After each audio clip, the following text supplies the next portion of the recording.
Good evening, आप सभी का मेरे चैनल में बहुत बहुत स्वागत है। कैसे हैं आप सब? I hope you all doing good. मैं भी ठीक हूँ और फिलहाल अभी शाम के बज रहे हैं 4 और मैं आ रही हूँ, मैं आ गई हूँ किचन, क्योंकि मुझे चाय बनानी है, वो आप लोगों को सबको पता ही है। और ईशू को दूध भी देना है क्योंकि उसे भूख लग गई है और उसे मैंने रेडी कर रखा है। और वो अभी फ़िलहाल जाएगी नीचे और अपने दादी के साथ जाएगी, वहीं पे खेलेगी। मैं उसे दूध बॉटल में भर के दे दूँगी ताकि वो रोए ना। फाइनली ईशू को मैंने नीचे भेज दिया और मैं आराम से रेडी हो सकती हूँ और चाय भी शाम का काम कर सकती हूँ। तो आप लोग तो जानते हो कि अभी का टाइम मेरा चाय बनाने का है। यहाँ मैं चाय ही बनाने आई हूँ। ये मेरी चाय बन के रेडी हो चुकी है। चाय मैंने बना दी है मम्मी और दादी के लिए और अब मैं जा रही हूँ रेडी होने, क्योंकि शाम के टाइम बाल मेरे बिखर जाते हैं और ईशू मैडम का तो कोई बात ही नहीं, वो तो मेरे बालों को अच्छे से रहने ही नहीं देती है कभी। तो मैं जा रही हूँ फिलहाल बाल वगैरह सब ठीक करने और उसके बाद मैं जाऊँगी छत पे और आप लोगों को दिखाऊंगी कि छत पे क्या हो रखा है। थोड़ी सी अब ठंडी की मौसम आने लगी है तो क्या होता है ना कि ड्राई फ्रूट्स थोड़े गीले होने लगते हैं, तो इसे मैंने धूप में सूखने दिया था।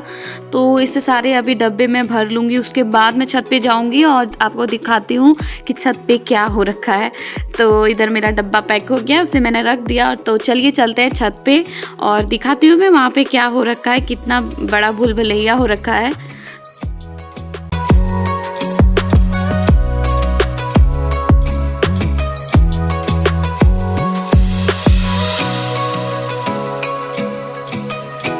अब मैं दिखाती हूँ गाइस कि छत पे क्या हो रखा है। ये देख लो कितने सारे कपड़े, मतलब ये तो सिर्फ हाफ है, अभी आधी छत तो बाकी ही है। ये रही पिक्चर, सारे कपड़े एकदम हवा में नीचे गिर चुके हैं, सूख के सारे नीचे गिर चुके हैं और सारे कपड़े मुझे समेट के नीचे ले जाना है।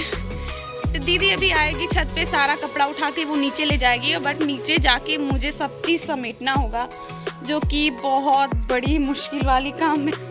बट कोई नहीं, देखती हूँ अभी छत पे जितना समेट पाऊँगी समेट लूँगी, बाकी दीदी तो ले जाएंगी नीचे। और तो ये भी मैं बता दूं कि ये सारे कपड़े छत पे इसीलिए हैं क्योंकि मेरे घर होता है छठ, और जिसके घर भी छठ हो रही होगी वो इन सब का हाल जान रहे होंगे कि छठ एक बहुत ही पवित्र त्योहार माना जाता है। मतलब हमारे बिहार और झारखंड में ये महापर्व होता है, सबसे बड़ा पर्व।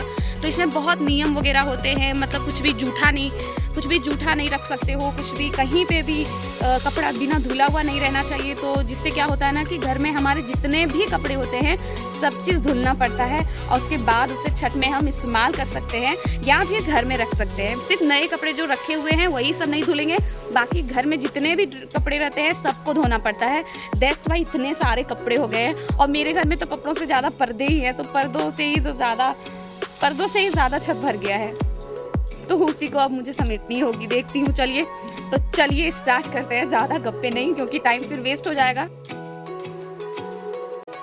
पूरे छत के चारों कोनों तरफ पूरे छत पे कपड़े का मतलब भंडार लगा हुआ था और बहुत सारे कपड़े सूख के तो नीचे भी गिर गए थे। तो मैं हर एक कोने पे सबसे पहले जाके सारा कोना साफ करूँगी।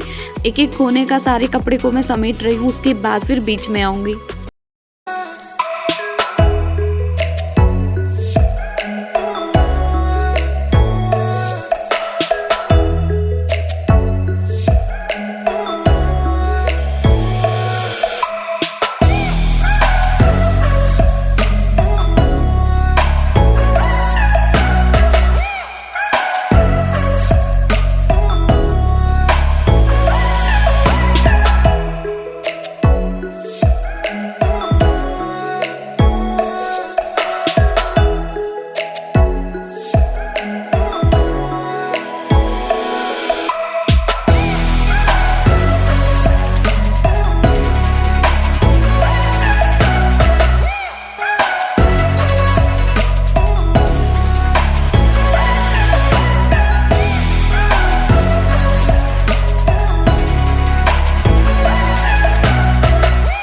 छठ में एक्चुअली बहुत नियम होता है, मतलब ये स्पेशली बिहार, झारखंड और यूपी में ही होता है। यूपी में भी, वो भी कहीं कहीं पे।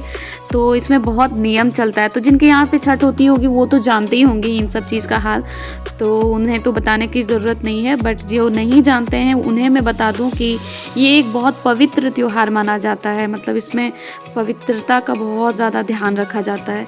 तो इसलिए घर के सारे कपड़े को धुला गया, मतलब एक छोटा सा रुमाल भी नहीं बाकी रखा गया कि जिसे बिना धोए हम रख सकते हैं। जितने भी घर में कपड़े हैं बाहर में सारे कपड़े ने दे दिया गया है। इतने सारे कपड़े तो मैंने उठा लिए हैं और अभी भी आधा छत बाकी है। वक्त 2 बार अप डाउन करके मैंने सारे कपड़े पहुंचा दिए हैं और अब मुझे छत पे आने की हिम्मत नहीं है। सो अब मैं नहीं चढ़ सकती और जितने भी कपड़े बचे अब नेक्स्ट डे होगा, क्योंकि बहुत सारे ऐसे कपड़े हैं जो सूखे भी नहीं है अभी तक अच्छे से। तो अब जितने भी कपड़े होगा कब कल लाऊंगी। चलिए चलते हैं अब घर। शाम को पूरा घूम घाम के मेरी ईशू मैडम वापस अपने कमरे आ गई है। देख लो ईशू बिट्टू कहाँ घूमी। देखो देखो अपने सॉक्स को खाती है। ये एक दिन में सॉक्स को बस दिन भर तुम्हें घूमने की आदत लग गई है ना। अभी जस्ट घूम के आई हो फिर से चलो घूमी। आज से ठंडी थोड़ी बढ़ गई है इसलिए आज से मैंने इसे स्वेटर पहनाना स्टार्ट कर दिया है। अभी लगभग 2 घंटे बाहर घूम के आई है इसलिए इसे आदत पड़ गई है। मतलब घर में तो रहना चाहती है नहीं 2 मिनट, हर टाइम घर के बाहर घूमना ही चाहती है। तो मैंने इसे क्या कराया ना कि रात को खिड़की पे इसे खड़ा कर दिया है और बाहर लाइटें जल रही थी, ये देख लो। तो उसी लाइटों को देख देख के ये मैडम खुश हो रही थी। और यहाँ पे दादी और पोती दोनों की मस्ती चल रही है। दादी इसे सुलाने की ट्राई कर रही थी पर ये मैडम तो सोने का नाम ही नहीं लेती है, बस सबको तंग करना जानती है और रात को 12 बजे ये सोने जानती है।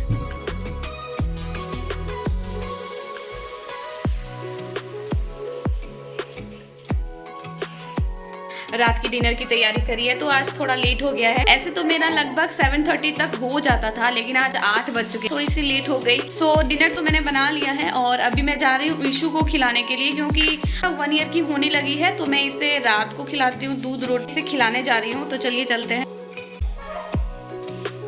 ये मैंने इसमें ले लिया है रोटी, दूध और ये है सेरेलैक। तो इन सबको मैं मिक्स कर दूंगी। बच्चे को खिलाना सबसे बड़ा काम होता है। मतलब उसे खिला के उसे कैसे भी मन उसका बहला के आप उसे खिलाओ। वैसे ही मैं इसे हर रोज़ को मुझे खिलाना पड़ता है, बहुत मेहनत करके इसे खिलाना पड़ता है, क्योंकि बच्चे खुद से तो खाएंगे नहीं जब तक थोड़े बड़े ना हो जाए, और इसीलिए इतना मेहनत करनी पड़ती है।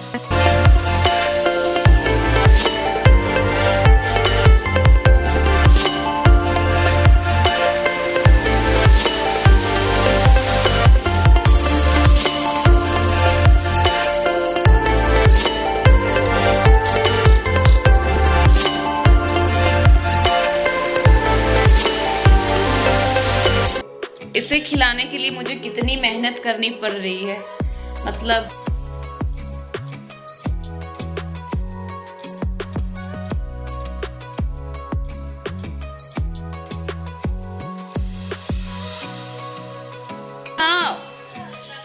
ईशू मैं बुला रही हूँ, ये पीछे तक नहीं मुड़ रही है।